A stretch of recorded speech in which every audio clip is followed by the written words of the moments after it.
네, 여러분 오늘 좋은 날입니다. 행복하시죠? 네, 감사합니다. 좋은 날이니만큼 시 한 편을 소개를 해드리려고 합니다.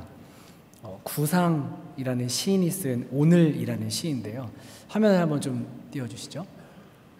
제가 목소리가 좋지는 않지만 한번 좀 읽어드리겠습니다. 오늘도 신비의 샘인 하루를 맞는다. 이 하루는 저 강물의 한 방울이 어느 산골짝 옹달샘에 이어져 있고 아득한 푸른 바다에 이어져 있듯 과거와 미래와 현재가 하나다. 이렇듯 나의 오늘은 영원 속에 이어져 바로 시방, 나는 그 영원을 살고 있다. 그래서 나는 죽고 나서부터가 아니라 오늘서부터 영원을 살아야 하고 영원에 합당한 삶을 살아야 한다. 마음이 가난한 삶을 살아야 한다. 마음을 비운 삶을 살아야 한다. 시에 대해서 좀 문외한인 저이지만 이 시에 대한 저희 느낌은 이렇습니다. 인생이 신비로운 이유는 오늘이라는 이 시간이 과거와 현재와 이 미래에 이어진 이 영원이라는 관점에서의 한 점이고, 그래서 오늘을 살아가지만 동시에 우리가 영원을 살아가는 것이죠. 그러니 오늘에 합당한 삶을 살아가는 것은 영원에 합당한 삶을 살아가는 것이고, 그 삶이 무엇이냐? 어떤 추상적인 선언이나 의지나 어떤 고백이나 말이 아닌 구체적인 행동으로 나타나는, 그러니까 이 시인이 고백하는 것처럼 마음이 가난하고 마음을 비운 삶을 오늘 살아가는 것, 이것이 영원에 합당한 삶이다라는 것이 있지 않나라고 한번 저 혼자 생각을 해봤습니다. 인생에 대한 깊은 통찰이 있는 고백이다라고 생각이 들어요. 또 하나의 시를 좀 소개를 해드리려고 하는데요. 제가 좋아하는 시인이 있습니다. DK 시인데요. 제목이 혼이라는 시입니다. 한번 화면 띄워주시죠. 제가 이것도 한번 읽어드리도록 할게요. 점에 의지가 생기면 선이 되고, 선에 시간이 쌓이면 그림이 되고, 그림에 노력이 담기면 작품이 되고, 작품에 혼이 새겨지면 예술이 된다. 그러나 의지가 없이, 시간이 없이, 노력이 없이 혼이 새겨질 수는 없다. 지금을 살 수밖에 없는 사람이기 때문에. 시 띄워놔 주시고요. 시를 좀 아시는 분들은 DK씨가 누구지? 라고 생각하실 텐데요. 여러분 잘 앞으로 꼭 알아두시면 굉장히 좋을 겁니다. 누구시냐면 DK, 동권, 우리 김동건 목사님이에요. 여러분 시인이에요. 아니, 왜 웃으시죠? 진짜 시집을 낸 적도 있는 시인입니다. 여러분 제가 예전에 한번 얼핏 봤던 기억이 나서 찾아보고 이제 소개를 해드렸으면 좋겠다라고 이제 생각을 했어요. 누구나 다 점을 예술로 만들고 싶어 합니다. 그러나 의지와 시간과 노력이 없이는 이 점은 예술로 승화할 수가 없죠. 의지가 담긴 그 시간을 살아가며 거기에 노력을 더했을 때 비로소 혼이 담기고 예술이 탄생하는 겁니다. 그것이 바로 사람이 살아가는 지금이라는 시간. 저는 이렇게 해석했는데요. 목사님 맞나요? 네, 맞다고 하시네요. 제가 오늘 이 두 시인의 시를 소개한 이유는요, 우리 모두가 시간 속에 살아가고 있다라는 것을 다시금 좀 기억했으면 해서입니다. 우리는 한 해라는 시간을 보냈습니다.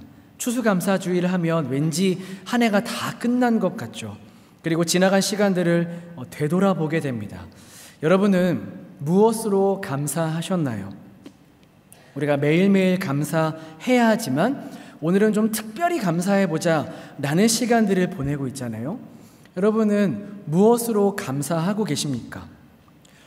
가장 먼저 뭐가 떠오르세요?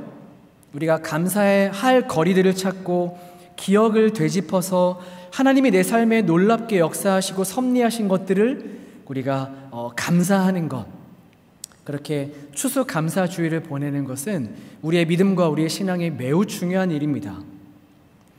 혹 기쁨으로 감사하기 어려운 분들도 있으셨을 거라 생각합니다. 감사의 거리들을 찾아서 감사하고 싶은데 지금 인생의 이 모든 여정들이 너무나 버거워서 기쁨으로 내가 감사합니다라고 외치고 싶지만 하나님, 저도 좀 감사하고 싶습니다 라는 어떤 조금 한탄이 섞인 그런 고백들을 하신 분도 계셨을 거라 생각합니다. 그래서 이 시간, 짧은 시간이지만 다시 정리하며 좀 생각해 보려고 합니다. 하나님은 우리를 부르셔서 자녀를 삼으시고 하나님 나라 백성으로 살아가게 하실 때 우리에게 주어진 이 시간 속에서 우리를 부르십니다. 그 시간 속에서 각자의 처해져 있는 그 경우들, 각자의 삶의 정황들 속에서 우리와 함께 하시고 우리를 만나주시고 우리를 신자로 살아가도록 우리의 삶에서 끊임없이 우리를 납득시켜 가신다라는 것이죠. 여러분, 왜 이 일은 한 번에 일어나는 사건이 아니라 시간이 필요할까요? 오늘 본문은 우리에게 그 힌트를 이렇게 이야기합니다.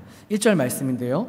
그러므로 우리가 믿음으로 의롭다 하심을 받았으니 우리 주 예수 그리스도로 말미암아 하나님과 화평을 누리자.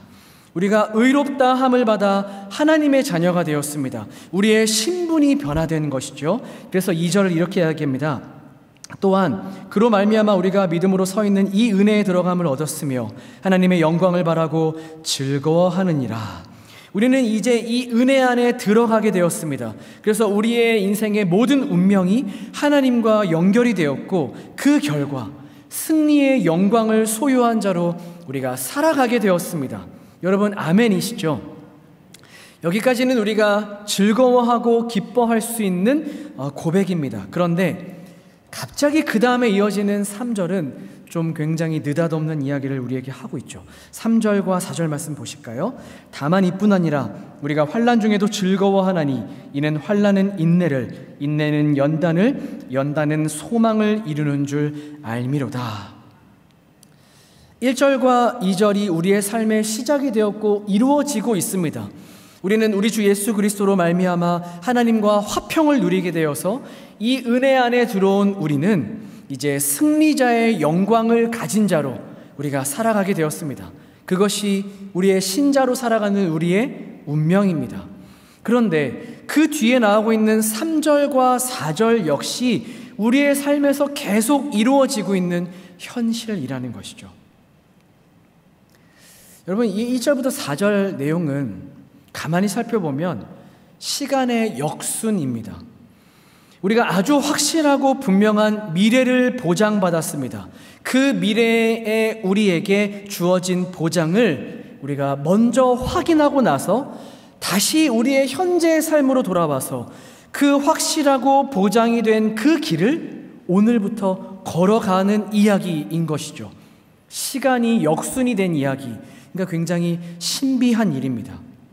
이것이 제가 첫 번째 소개해드렸던 구상 시인이 이야기했던 신비의 셈인 오늘이라는 시간인 것이죠.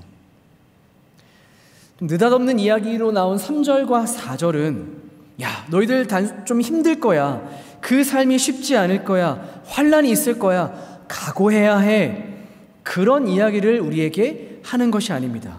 이것은 신자가 자라나는 이야기입니다. 환난이 인내로, 인내가 연단으로, 연단이 소망으로 자라나는 이야기인 것이죠. 자라난다라는 것은 영광과 혹은 명예와 승리와 면류관, 이런 우리의 미래에 보장받았던, 우리가 미래에 보장받은 그 어떤 추상적인 단어들이 우리의 삶에서 구체적이고 실제적으로 채워지는 이 과정으로 담기게 됐다라는 말입니다. 그러니까 우리가 이미 결정이 된 운명을 확인하고 나서 이제 그 확정된 승리의 자리까지 가는, 그 승리를 쟁취하는 기회이고 그런 또한 과정으로 우리에게 시간으로 주어졌다라는 것이죠. 그 과정이 우리에게 맡겨진 것입니다. 그것을 시간 속에서 살아내는 것이 바로 신앙생활이라는 것이죠. 여러분, 아담은 실패했죠. 그런데 실패한 그 아담의 이야기를 지우지 않으시고 그 시간 속에 그 아담의 후손으로 당신의 아들 예수 그리스도를 보내셨습니다. 단순히 그냥 선언하지 않으셨죠. 말씀만 하지 않으셨습니다. 내가 너 구원해 줄게 라고 말만 하지 않으시고 그분은 성육신 하셨습니다. 시간 안에 들어오셔서 성육신 하시고 제자들을 가르치시고 또 그 제자들에게 배신당하시고 많은 사람들에게 침뱉음과 모욕을 당하시고 진짜 죽어버리는 이 말도 안 되는 일, 그것을 시간과 공간 속에서 하셨다라는 것이죠. 여러분, 마찬가지라는 겁니다. 우리의 현실을 통해 우리에게 주어진 삶의 환경 속에서 우리가 때로 염려하고 걱정하고 막연해하면서 고민하고 노력하고 또 도전하고 실패하면서 때로 우리에게 주어진 그 시간 속에서 우리가 도망치기도 하면서 우리가 그 잊을 수 없는 과오처럼 여기는 그 시간들을 통해 하나님은 나라는 존재를 예술로 빚어가고 계시다라는 것입니다. 그리고 나에게 허락하신 이 아름다운 구원을 아름답게 완성해 가고 계시다라는 것이죠. 여러분, 이 일은 우리에게 은혜로 주어졌습니다. 공짜로 우리가 받았습니다. 거저 받았으니 된 걸까요? 은혜로 받고 됐어, 이제 하나님 앞에 내가 받을 거 다 받았다, 공짜로 받았으니까 우리가 열심히 살아갈 이유가 없을까요? 아니죠. 이름 있고 명문으로 여기는 그 대학의 입학을 공짜로 시켜주셨다라고 생각을 해보세요. 공짜로 들어갔다고 공부 안 하나요? 합격만 하고 학교 생활을 안 한다는 것이 말이 되는 이야기인가요? 아니죠. 합격했으니 공부하고 배우고 익히고 자라나는 일이 우리에게 주어진 겁니다. 은혜로 우리가 구원을 받았습니다. 이제 열심히 공부하고 배우고 익히는 시간을 거침으로 우리를 실력 있는 사람, 신앙인다운 사람으로 자라나는 책임이 우리에게 주어진 것입니다. 사랑하는 여러분, 도저히 우리가 기도하고 노력하고 애써도 우리가 털어버릴 수 없는 인생의 막막함을 혹시 가지고 오셨습니까? 추수감사 주일과 잘 어울리지 않는 이 마음 때문에 감사를 주저하거나 혹은 감사할 수 없는 상태에 여러분 혹시 계십니까? 우리가 오늘 꼭 잊지 말아야 할 것은 그 모든 막막한 그 고난의 시간들은 나의 영혼을 파내어서 당신의 은혜를 채우시는 하나님의 손길이라는 것입니다. 이 흘러가는 시간 속에서 우리를 부르셔서 그 시간을 살아내게 하심으로 하나님께서 평생 우리의 인생 속에서 하고 계시는 일이시죠. 우리를 예술로 승화시키는 일입니다.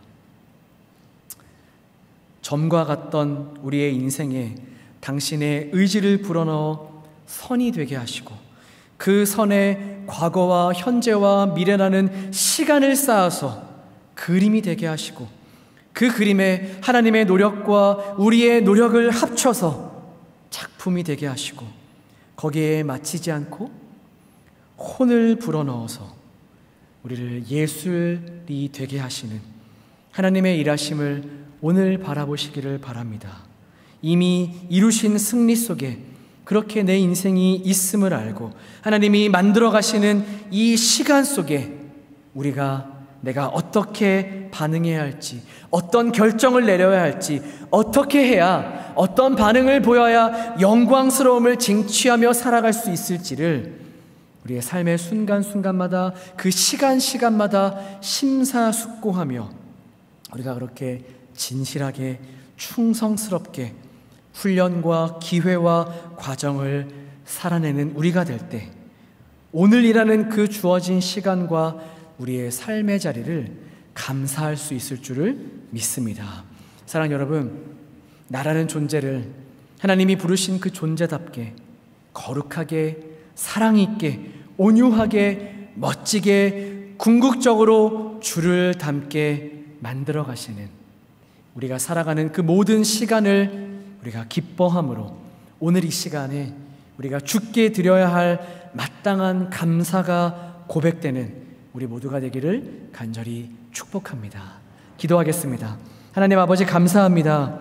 오늘 여전히 우리에게 추수감사주의를 허락해 주심으로 한 해 동안 나의 삶을 세밀하게 인도하신 하나님의 일하심을 되짚어보며 감사하게 해주셔서 진심으로 감사드립니다. 감사 거리들을 찾아서 감사하는 일도 우리의 믿음이지만 하나님, 내가 살아가는 모든 시간들을 사용하셔서 하나의 점과 같던 우리를 예술 작품으로 승화시켜 가시는 하나님의 일하심이 있기에 우리에게 주어진 모든 시간에 감사를 드리는 우리가 되게 하여 주시옵소서. 오늘 그 감사를 우리 시온 찬양대가 노래하고 연주하며 찬양할 것입니다. 찬양하는 이들이나 귀로 그 소리를 듣는 모든 자들이 함께 주를 보게 하여 주시고 주께 동일한 감사가 고백되는 이 시간, 이 자리, 이 오늘이 될 수 있도록 인도하여 주시옵소서. 예수님의 이름으로 기도합니다. 아멘. 네, 이번 순서는